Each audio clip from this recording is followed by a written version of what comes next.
días, hermanos, tengan todos ustedes. Voy a quitarme la mascarilla. Bien, bueno, es un privilegio estar aquí y también un honor y también una gran responsabilidad compartir la palabra de Dios el día de hoy y lo que Dios tiene preparado para el día de hoy bajo el pasaje de Daniel capítulo 5.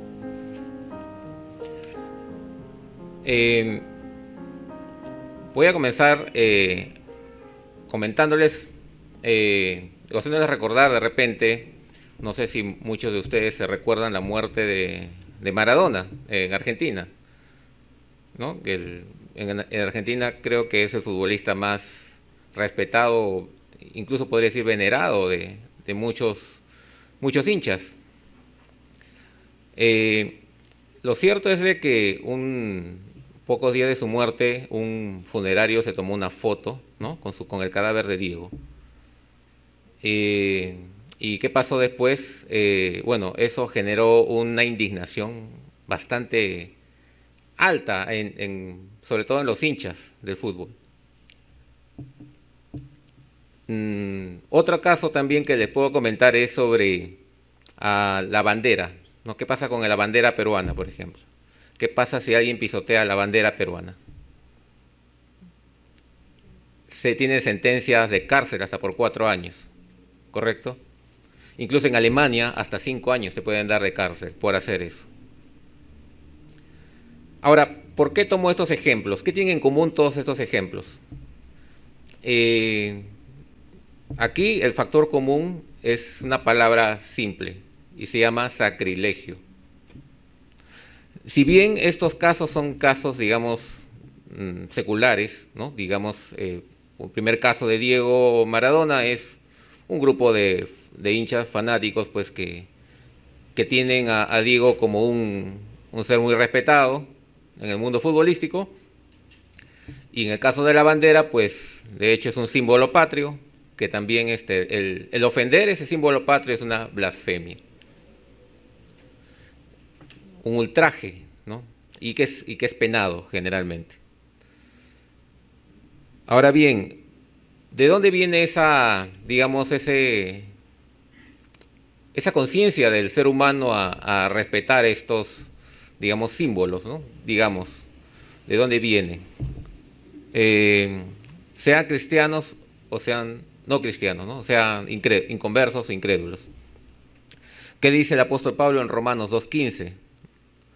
Romanos 2:15 dice: mostrando la obra de la ley escrita en sus corazones, dando testimonio su conciencia, la conciencia, y acusándoles o defendiéndoles sus razonamientos. Entonces, Dios ha puesto en el juicio, ¿no? En la conciencia del ser humano, digamos, la capacidad de discernir lo que es ofensivo y lo que no es ofensivo.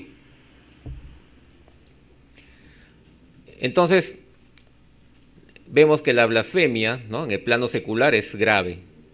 Ahora bien, ¿qué tan grave es la blasfemia contra el mismo Dios, nuestro Dios? ¿No sería peor blasfemar contra Dios? Y este caso de blasfemia lo encontramos en este capítulo de Daniel. A partir de Daniel 5 encontramos que aparece un personaje muy interesante, que es Belsasar. Belsasar en realidad es digamos, el hijo de Nabucodonosor, pero no es, digamos, se dice que no es su hijo en realidad, sino su abuelo, pero ha sido criado, digamos, como su hijo. Aunque digamos, no estoy muy seguro si ha sido o no, pero digamos que el punto central de esto es que es descendiente de Nabucodonosor y es el regente, ¿no? No es el rey, es el regente, quien es el que actualmente gobierna esta región. Ahora, ¿qué había pasado con Nabucodonosor? En el capítulo anterior, en la prédica anterior, vimos pues que el rey Nabucodonosor fue exiliado que Dios le había emitido un juicio y que estaba exiliado y desterrado junto con los animales. Entonces, quien tomaba la sucesión de este gobierno fue pues este regente, Belsasar. Entonces Belsasar, digamos a diferencia de Nabucodonosor, era también inconverso. Pero vamos a encontrar una diferencia mucho más importante que lo vamos a explicar punto por punto el día de hoy. Y el primer punto que quisiera tratar sobre este tema es el camino del desprecio y el sacrilegio hacia el Dios verdadero. Justo leemos en el pasaje que leyó nuestro pastor Abel, donde dice que el rey Belsasar hizo un gran banquete a 1000 de sus príncipes y en presencia de los 1000 bebía vino. Belsasar, con el gusto del vino, mandó que trajesen los vasos de oro y de plata que Nabucodonosor, su padre, había traído del templo de Jerusalén para que bebiesen en ellos el rey y sus grandes, sus mujeres y sus concubinas. ¿Qué estaba pasando aquí? Aquí podemos notar a simple vista una fiesta, ¿no? Una fiesta con bastantes invitados, porque eran 1000 invitados, pero si analizamos más a detalle, sobre todo en el versículo 2, ocurre algo espeluznante para Dios. Algo que era desaprobado por Dios en gran manera. Y era la utilización de vasijas de oro y de plata consagradas al templo de Dios. Estas vasijas fueron tomadas por el rey Nabucodonosor, justamente, digamos, cuando conquistó Jerusalén, y las guardó, digamos. Pero el Nabucodonosor nunca los utilizó como este regente lo hizo. Y lo que hizo fue sumamente ofensivo a Dios. Aparentemente, si nosotros leemos, digamos, de forma superficial estos pasajes, podemos ver, pero ¿qué tiene de malo agarrar unas vasijas, ¿no? y servirte? Total, son vasos. Pero lo que hay detrás de eso es lo grave. Detrás de eso no había eso. Detrás de eso no había solo utilizar los vasos de oro y de plata. Detrás de eso había un corazón soberbio y arrogante. El rey Belsasar quería, a través de ese simbolismo de despreciar las vasijas de oro y de plata, hacer ver al pueblo que sus dioses eran superior al Dios verdadero, al Dios Jehová. Y de esa manera él pisoteaba a Dios, a nuestro Dios verdadero, todopoderoso, debajo de la categoría de sus dioses. Y eso para Dios era sumamente ofensivo. Ahora, claro, ¿y cómo se desarrolla esto? Eso se desarrolla entre borrachera, ¿no? Bueno, con beber vino en una fiesta. Se aduce que se han estado emborrachándose, ¿no? Han estado tomando más de lo normal, embriagándose. Y vemos, por ejemplo, que hoy en día pues muchas personas, sobre todo las que cometen actos delictivos, no sé si se han percatado que cuando capturan a un delincuente, ¿qué les encuentran? Paquetes de marihuana, de drogas, ¿no? Sustancias, digamos, que hacen que el ser humano se desinhiba, ¿no? Y bueno, obviamente la embriaguez también hace pues que el ser humano desinhiba lo que tiene guardado. No es que el ser humano diga, uy, no me di cuenta, ¿no? Sino que lo que realmente pasa es que estas sustancias sacan a flote lo que está guardado dentro del corazón, ¿no? De forma más simple, más fácil. Y eso ocurría con Belsasar y todos sus invitados. Utilizaba este vino, ¿no? en exceso para poder dar rienda suelta a sus instintos, ¿no? para digamos que no tuviese ningún reparo en hacerlo. Y eso es lo que hizo este regente, Belsasar. Y bueno, de hecho también había ahí como una especie de inmoralidad sexual también, porque estaban alrededor sus mujeres y sus concubinas, como dice el versículo 2. Pero quizá eso, digamos, es obviamente, ¿no? La embriaguez y la inmoralidad sexual es desaprobado por Dios. Pero, digamos, el tercer punto, la cereza del pastel, o lo más crítico, en realidad para Dios es el sacrilegio. Y aquí entramos al tema del sacrilegio, la ofensa directa a Dios. El sacrilegio es definido en el diccionario Oxford, por ejemplo, como la profanación de algo que se considera sagrado, especialmente cuando el profanador conoce el valor sagrado de lo que profana. Y acá hay una palabra, una frase importante. Cuando el profanador conoce el valor sagrado de lo que profana. El rey Belsasar conocía el valor de esas vasijas. Y aún así, no dudó en utilizarla, ¿no?, como algo vulgar y corriente. Entonces, Dios veía eso. Dios veía detrás de Belsasar, veía su corazón y veía que su corazón estaba contaminado con soberbia y orgullo y quería avergonzar a Dios delante de todos. ¿No? ¿Cuánto vemos ahora, hoy en día, por ejemplo, regresando acá a la actualidad, que en el mundo se suele blasfemar a Dios de diversas maneras? Por ejemplo, no sé si quienes tienen Netflix, o no sé si han escuchado por ahí unas películas que caricaturizan a nuestro Señor Jesucristo, ¿no? Lo pone como un Jesucristo, como, bueno, de las Jesucristo Superstar, que es antigua, y el último Jesucristo gay, ¿no? Que es una completa blasfemia en realidad, ¿no? Una falta de respeto a lo sagrado. Luego, bueno, las mujeres feministas radicales que pintan iglesias, ¿no? Incendian incluso iglesias, hacen teatralización del aborto, y entre ellas el aborto a Jesucristo, ¿no? También es un odio irracional que se comete hoy en día, ¿no?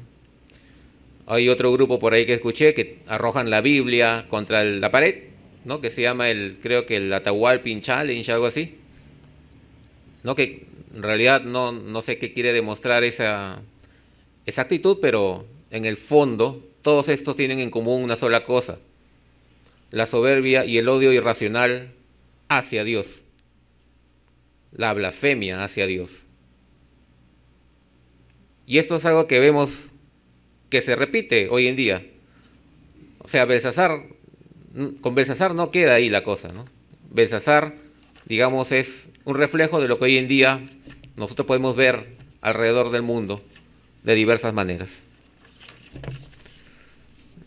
Entonces, eso es lo que pasa, que Belsasar, sin embargo, tenía un respeto por sus propios dioses, ¿no?, a quien él adoraba. Ahí en el versículo 3 y 4 podemos ver, ¿no?, que entonces fueron traídos los vasos de oro que habían traído del templo, de la casa de Dios que estaba en Jerusalén, y bebieron en ellos el rey y sus príncipes, sus mujeres y sus concubinas. Y acá el versículo 4 dice: bebieron vino y alabaron a los dioses, dioses en minúscula, de oro y de plata, de bronce, de hierro y de madera y de piedra. Dioses inservibles. Para él, sus dioses sagrados. Adorando, ¿no?, en una situación no sagrada, ¿no?, porque estaban en medio de una borrachera, de moralidad sexual, ¿no? De esa manera adoraban a sus dioses. Y burlándose del Dios verdadero. Y acá lo grave es que lo hacía adrede, lo hacía sin remordimientos. Pero ¿qué ocurre después? ¿Esto queda así? No. Lo que ocurre después es, digamos, que Dios se manifiesta. Dios se manifiesta, digamos, delante de Belsasar y le hace ver su poder y su majestad y su gloria con algo simple, pero a la vez milagroso, ¿no? Algo sobrenatural. O sea, simple y a la vez sobrenatural. ¿Por qué? Porque comienza a dibujar, ¿no? Dos dedos, se ve que dos dedos comienzan a dibujarse, unas escrituras en la pared, justo al detrás del candelabro, al costado de la mesa del rey. Se comienza a dibujar un mensaje. Dos dedos que escribían. Hoy en día, si nosotros vemos algo así, nos morimos de miedo, ¿no? Porque es algo sobrenatural. Ahora, ¿qué pasó, digamos, una vez que se terminó de escribir o en pleno proceso de escritura? Lo que ocurre es que Belsasar palidece de miedo. Digamos, se muere de miedo, ¿no?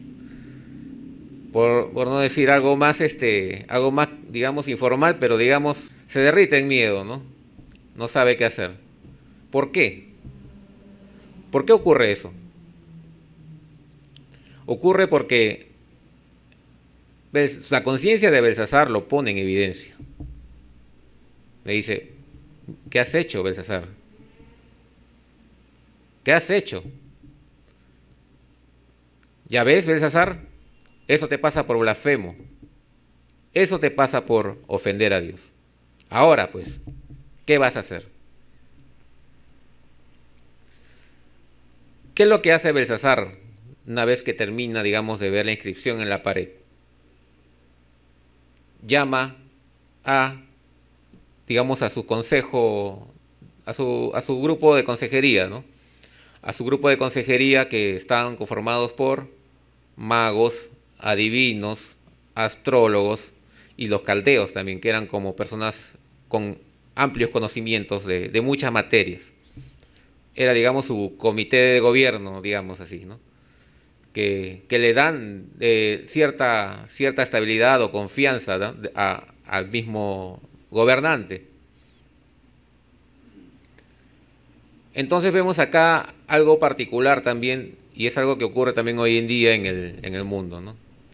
Primero, el mundo voltea a sus propias fuerzas, confía en sus propias fuerzas, en vez de confiar en Dios.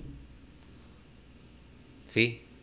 Porque ahí Belsasar tenía una oportunidad de poder, digamos, arrepentirse y decir, bueno, me equivoqué, Padre, me equivoqué, Señor, ¿no? Dios Todopoderoso, y doblar rodillas. Pero no fue así. Lo que hizo fue apoyarse en otras personas de su confianza. En, digamos, un humano apoyándose en otro humano. Tratando de salir de esa situación, ¿no? La idea de él era salirse de esa situación. Pero no salirse de cualquier manera, sino salirse por sus propios medios. Y ahí el error de Belsasar. Ahora, acá también vemos otro punto importante. Vemos que ni siquiera el hombre más poderoso de la tierra o del mundo puede contra el poder de Dios. Belsasar era, digamos, en ese contexto, era el más poderoso de esa región, ¿no? Pero aún así, el temor lo invadió a Belsasar. Su poderío militar, su poderío concejal, su pool de especialistas, ¿no? No podían, digamos, ayudarlo. No podían. Y no se daba cuenta, pues, que solamente el Dios verdadero podía librarlo de eso. Ahora, acá también vemos otro punto, ¿no? Cuando Belsasar acude a los sabios, a sus sabios, podemos ver también algo muy importante, y es ¿qué es sabiduría? ¿Qué es sabiduría desde la perspectiva humana y qué es sabiduría desde la perspectiva de Dios? Y hay un pasaje que dice en Primera de Corintios 3:19, Pablo dice, porque la sabiduría de este mundo es, ¿qué cosa? Necedad ante Dios. ¿Sí? Porque la sabiduría de este mundo es necedad ante Dios. Entonces, lo que el rey Belsasar calificaba como sabiduría en su equipo de consejería, para Dios era un pool de necedades. No era nada. Porque la sabiduría real proviene de Dios. Y justamente esto se pone en evidencia cuando no pueden ayudarlo a Belsasar. Incluso él ofrece una recompensa. Trata de comprar esa ayuda, ¿no? Por medio de una recompensa. Incluso había ofrecido un collar, ¿no? Vestirlo de púrpura, que significaba un honor en esa época. Vestir de púrpura y ponerle una cadena de oro, ¿no? Alrededor del cuello, para poder, embestirlo, ¿no? al sabio que logre, descifrar el mensaje de la pared. Pero aún así, ninguno de ellos pudo hacerlo. Ni un mago, ni un astrólogo, ningún caldeo, ni ningún adivino. Simplemente no podían hacerlo. Estaban impotentes e indefensos ante el milagro de Dios, ante esa escritura que representaba la sabiduría de Dios. Es como si Dios hubiera retado a los sabios, ¿no? Con la escritura en la pared, y les hubiera dicho, a ver, quien se cree sabio, trate de descifrar qué dice el mensaje. A ver, ¿quién lo puede hacer? Dios permitió esa vergüenza, ese avergonzamiento a todos esos sabios, para demostrar que la sabiduría proviene de nuestro Señor.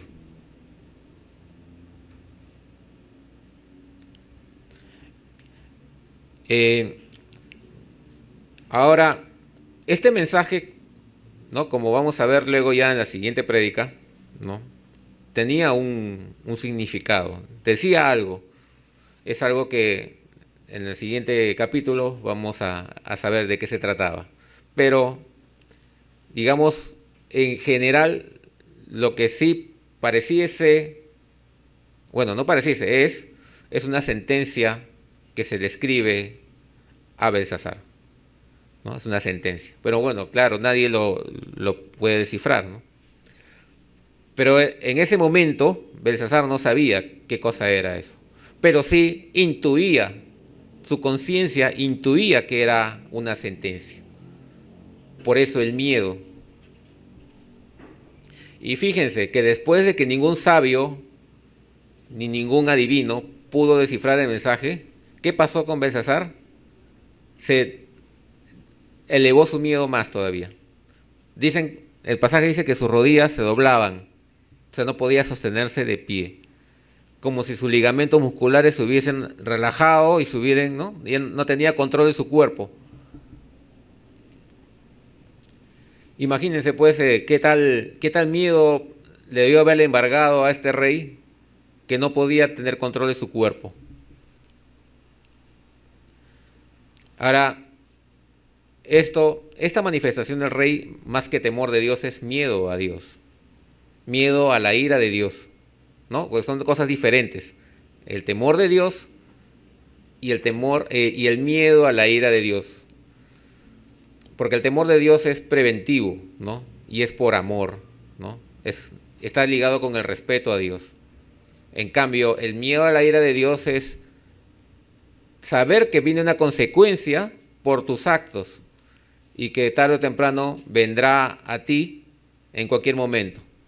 Y vas a estar indefenso ante esa sentencia de Dios. Y esta es la manifestación que tuvo este rey. Miedo a la ira de Dios. Incluso dicen que se le pasó la borrachera, ¿no? O sea, ya no estaba borracho, no, ya estoy bien ya. Pero su cuerpo estaba pues que temblaba y seguía temblando, ¿no? Y no sabía qué hacer el rey Belsasar, ¿no? Ante este contexto, no sabía qué hacer. Ahora, si analizamos la historia, digamos en algunos pasajes, vemos que el sacrilegio es algo muy grave ante Dios. Les voy a mencionar algunos pasajes. Por ejemplo, Levítico 10, 1 al 2. Si desean lo anotan, ¿no? en sus boletines, pero no es necesario que lo busquen y lo lean, pero si desean pueden buscar Levítico 10, 1, 2, cuando dos hijos de Aarón, que se llamaban Nadab y Abiú, cometieron sacrilegio cuando ofrecieron delante del Señor un fuego extraño que Él nunca les mandó. ¿Qué pasó ahí? Dios les quitó la vida. De inmediato. Les quitó la vida. Luego, en 2 de Samuel 6, capítulo 6, versículos del 6 al 7. Y acá hay este pasaje en particular es bastante llamativo porque fíjense el nivel de rigidez o de perfección que Dios exige, ¿no? Literalmente con el sacrilegio. O sea, hasta qué punto puede llegar, digamos, desobedecer lo que Dios llama como sagrado, violarlo, ¿no? De forma, digamos, incluso negligente, ¿no? ¿Por qué? Porque en este pasaje dice, David con 30,000 hombres salió de Balá, de Judá, para llevarse a Jerusalén. ¿Qué cosa? El cofre del pacto. Entonces había un muchacho llamado Uzá, que llevaba, digamos, en un buey este cofre. Y bueno, en ese pasaje se dice que el buey pierde el equilibrio y el cofre se iba a caer. Entonces Uzá lo que hace es agarra el cofre para que no se caiga. ¿Y qué pasa? Dios se enoja con esa manifestación, se enoja y le quita la vida. Fíjense, este pasaje es un pasaje muy, muy fuerte. Para que vean, para que podamos entender el nivel, digamos, de rigidez, el nivel de exigencia que requiere Dios ante lo sagrado. Incluso en un tema como este, ¿no? Incluso se dice después, ¿no? Digamos, versículos más adelante, que el rey David tenía miedo de llevar este cofre, ¿no? Y lo deja en la casa de Obed, creo que se llama. Lo deja en la casa y se dice que cuando permaneció en la casa de esa familia, Dios bendijo a esa familia, ¿no? Pero David tenía miedo de llevar ese cofre después de ese suceso, porque sabía que estaba llevando algo más valioso. Es como, por ejemplo, ¿no? En el mundo secular, tú le dices a un militar que lleve una ojiva nuclear, por ejemplo, ¿no? de región a región, ¿no? ¿Y qué pasa si, por ejemplo, se le dispara pues el misil nuclear, ¿no? ¿Qué le cae a ese militar? Le cae una sentencia, probablemente por su negligencia, ¿no? Bueno, acá no es por algo sagrado, sino por algo destructivo, ¿no? Pero tratando de buscar una analogía, vemos pues que existen cosas que tienen que ser tratados con extrema, pero extrema delicadeza, ¿no? Y justamente lo sagrado de Dios tiene que ser tratado de esa forma. Y lo podemos ver aquí también.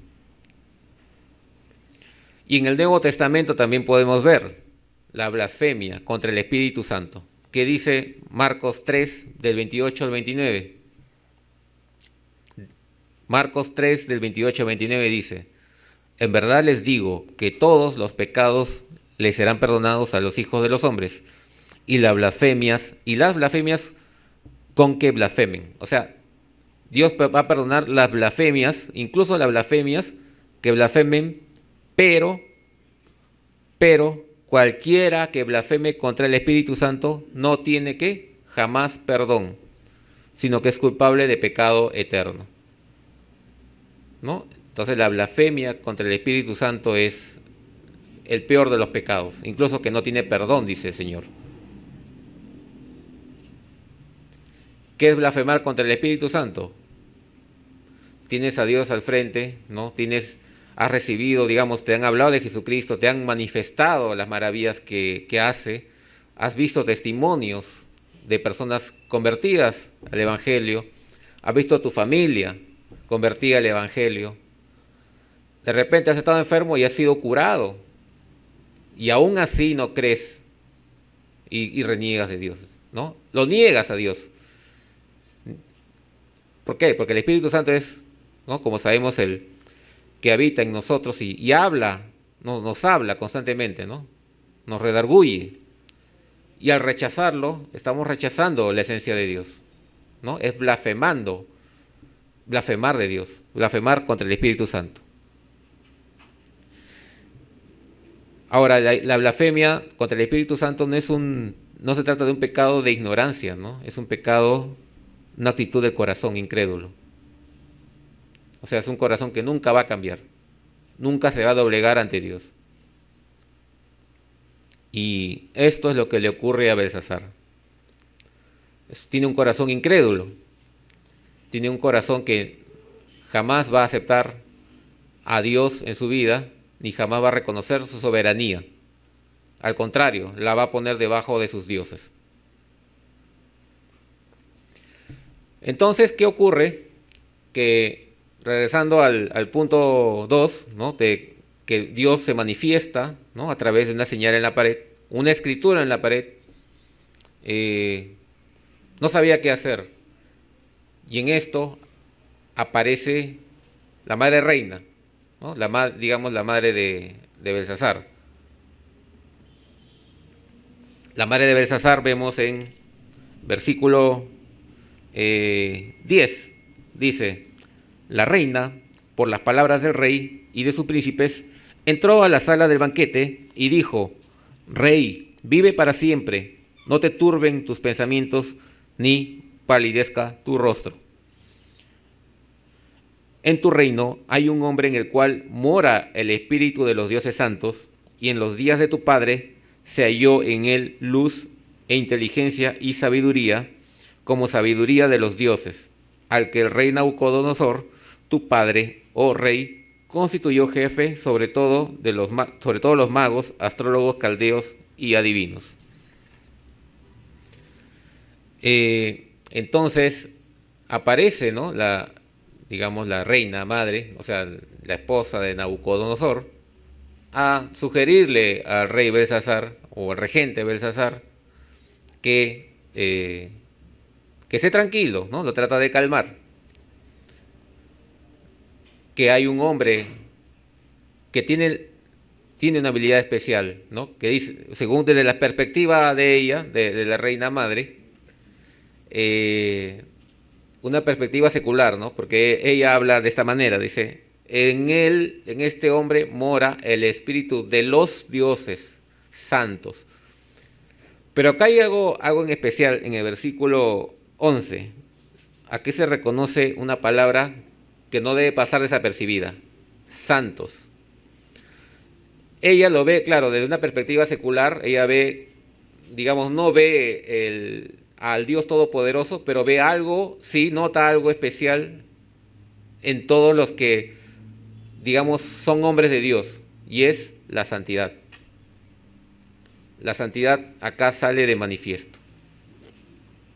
Entonces, esta santidad, digamos, está asociada también con la sabiduría, porque ahí de inmediato la reina madre describe unos atributos de este hombre, ¿no?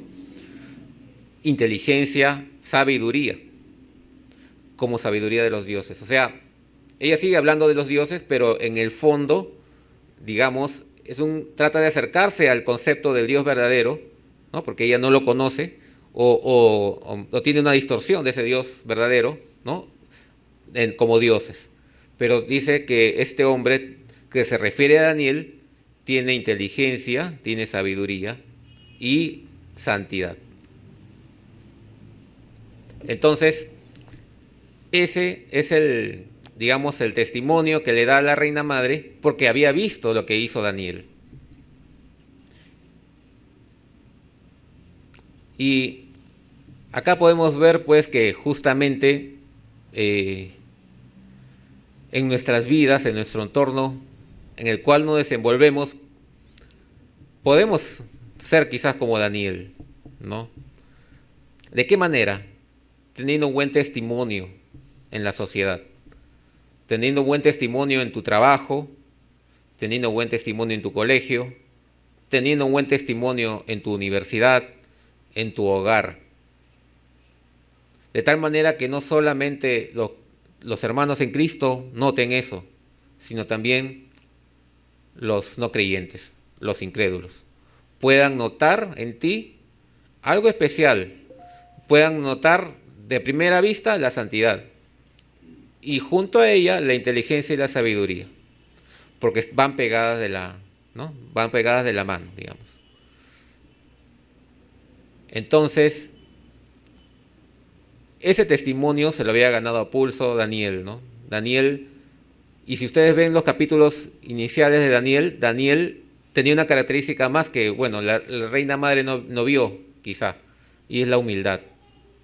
Porque vemos que Daniel siempre estaba temeroso de Dios, ¿no? Siempre actuaba con un profundo temor y respeto a Dios. Él no decía, yo soy el inteligente y el sabio, y yo el único que puede descifrar. No, él decía, él pedía a Dios que le diera sabiduría e inteligencia. Él reconocía que todo eso provenía de Dios. Él solo era un instrumento de Dios. ¿Y por qué era un instrumento de Dios? Porque Dios vio su corazón. Dios vio el corazón de Daniel. Un corazón puro y un corazón dispuesto a buscar la santidad de Dios. Entonces, nosotros podemos ser, ¿no?, digamos, como Daniel, pero en especial debemos ser reflejo de nuestro Señor Jesucristo, quien es, digamos, perfecto sobre todo hombre. Siendo reflejo de Jesucristo, podemos ser reflejo de cualquier hombre santo en la Biblia que podamos leer, porque el reflejo de Jesucristo lo tiene todo. Y es justamente lo que vio la reina y lo que trata de persuadir a Belsasar para que lo busque. Y acá también me doy cuenta de algo, y es algo que es muy importante de mencionar, y que es el valor de la sabiduría, ¿no? O el valor, digamos, del testimonio, del buen testimonio, la integridad. Dice Proverbios 22, capítulo 1, más vale el buen nombre que las muchas riquezas, y el favor que la plata y el oro, ¿no? Más vale el buen nombre que las muchas riquezas. Y lo vemos aquí. El buen nombre de Daniel en ese momento valía mucho más que las riquezas de Belsasar. Hoy en día vemos también que muchos pierden su buen nombre, su reputación, simplemente por el poder, ¿no? Por ocupar un cargo público ¿no?, con malas intenciones, ¿no?, con fin de utilizar la corrupción para enriquecimiento ilícito, ¿no? Políticos, también gente de fama, ¿no?, buscan, digamos, dinero a costa de perder su nombre, su honor, el buen nombre. Vemos que Proverbios dice lo contrario. Es mejor tener un buen nombre que las muchas riquezas. Y eso es lo que tenía Daniel. Daniel tenía un buen nombre, un buen testimonio delante de tanto de reyes como digamos, de súbditos y personas inconversas que estaban alrededor. Y eso valía mucho más, vale mucho más. El testimonio es, digamos, mientras mejor testimonio des ante la sociedad y alrededor tuyo, mejor instrumento de Dios puede ser. Entonces, aquí en el versículo 12, por cuanto fue hallado en él mayor espíritu y ciencia y entendimiento para interpretar sueños y descifrar enigmas y resolver dudas, esto es, en Daniel, al cual el rey puso por nombre Beltsasar. Aquí parece que se pronuncia igual, pero no, es como una T al medio, ¿no? Beltsasar. Llámese pues ahora a Daniel y él te dará la interpretación. Entonces, en este pasaje se pone de manifiesto que él tenía cualidades especiales, podía interpretar sueños. O sea, no solamente era reconocido como santo, inteligente, ¿no?, y sabio, sino también que era eficiente en sus acciones, ¿no? Y era eficiente interpretando sueños. Entonces la eficiencia también es una cualidad que debemos imitar, la eficiencia cristiana, ¿no? La eficiencia, al momento de predicar el Evangelio, de ser testimonio hacia nuestro alrededor. La eficiencia, porque también se percibe eso, se percibe, cuando tú eres eficiente o no lo eres, se percibe. Y esa eficiencia, incrementa el testimonio. Incrementa el testimonio porque en este caso, en este contexto, se necesitaba un intérprete de sueños. Y en ese terreno Daniel era eficiente, el más eficiente de todos. Entonces, si tú eres, por ejemplo, ingeniero, gafitero, ama de casa, entonces tienes que también, en ese contexto, ser eficiente en lo que haces. Ser reconocido como santos íntegros, con sabiduría, con inteligencia, pero además eficientes. Siendo eficiente, ¿no?, glorificamos también a Dios, porque Dios nos creó con un propósito. Todos nosotros tenemos un propósito en esta vida. Y el principal propósito, todos nuestros propósitos están enganchados a uno solo: glorificar a nuestro Dios en lo que hacemos. Entonces, esta es el testimonio que Daniel deja en este entorno y